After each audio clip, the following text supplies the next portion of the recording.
Life Alnus Taejo. Mediterranean forests dominated by alder trees are essential to maintain the ecological balance of the riverbanks in the international Tagus River basin. Currently, several factors threaten their conservation and maintenance of its biodiversity. To address these problems, a working group was set up with entities and agents from Spain and Portugal to facilitate coordination between public administrations and to dialogue with stakeholders.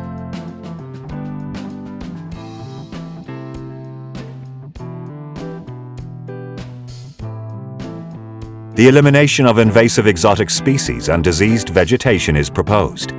Design and implementation of actions to restore riparian vegetation.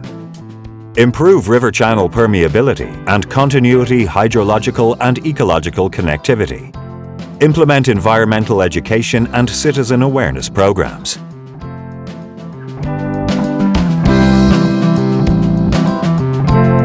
The Life Alnus Taejo project has received funding from the LIFE program of the European Union.